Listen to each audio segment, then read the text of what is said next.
Hi hello friends, எல்லாருக்கும் வணக்கம். நான் தீபாவளிக்கு முறுக்கு தான் சுட போகிறேன். இந்த முறுக்கு மாவு எங்கள் வீட்டுக்கார் கடையில் தான் வாங்கிட்டு வந்தார். மாவு மில்லிருந்து 1 கிலோ முறுக்கு மாவு 50, அரை கிலோ 50 ரூபா, இது 1 கிலோ 100 ரூபா. இவ்வளோ மாவு 100 ரூபா. நான் சீரகம், உப்பு, மிளகாத்தூள் 3 போட்டிருக்கேன். அப்புறம் எண்ணெயை காய வச்சு உள்ளே ஊற்றுறேன்.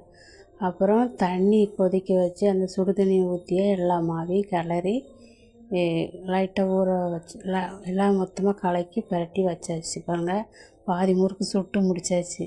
இப்படி தான் கரண்டியில் போட்டு எடுக்கிறேன். என்கிட்ட சின்னதாக தான் இருக்குது அந்த கண்.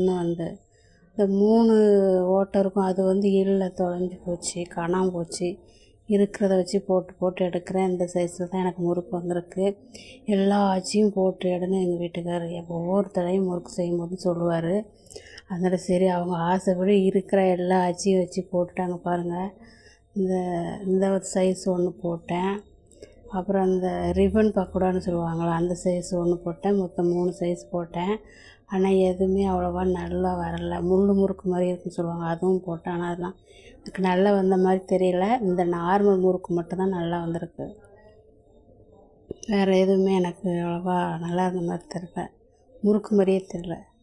ஓரளவு நாங்களும் தீபாவளி முறுக்கு சுட்டு முடிச்சாச்சு. 100 ரூபா மாவு, 1 லிட்டர் எண்ணெய். ஓகே, நீங்களாம் தீபாவளிக்கு முறுக்கு சுட்டிங்களா என்னென்னு கமெண்டில் சொல்லுங்கள்.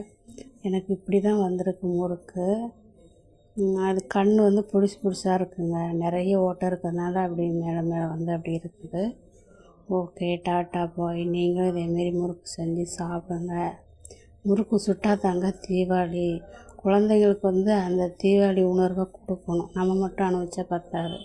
நம்ம சின்ன பிள்ளைலாம் இருக்கும்போதெல்லாம் வீட்டில் தான் முறுக்கு சுடுவாங்க. அதேமாரி நம்மளும் நம்ம குழந்தைங்களுக்கு இந்த தீபாவளினா என்னங்கிறத தெரியப்படுத்தணும். தீபாவளினாலே வீட்டில் பலகாரம் செய்கிறதுக்கு பேர் தான் தீபாவளி. அதனால் வீட்டில் கொஞ்சமாவது பலகாரம் செஞ்சு அந்த முழுமையான தீபாவளி உணர்வை குழந்தைங்களுக்கு கொடுங்க. நாங்கள் தீபாவளி அன்றைக்கி எல்லா வடையும் செய்வோம், எண்ணெய் பலகாரம். நாங்கள் சர்ச்சு தான் போவோம், ஆனால் தீபாவளியும் நல்லா கொண்டாடுவோம். ஏன்னா நம்ம வீட்டில் தீபாவளி கொண்டாடலைங்கிற ஏக்கம் குழந்தைங்களுக்கு வந்துடக்கூடாது, பார்த்திங்களா? அதனால் தீபாவளிக்கும் புது ட்ரெஸ்லாம் எடுத்து வீட்டில் முறுக்கெல்லாம் செஞ்சு பலகாரமாக செஞ்சு செழிப்பாக செய்வோம். ஓகே.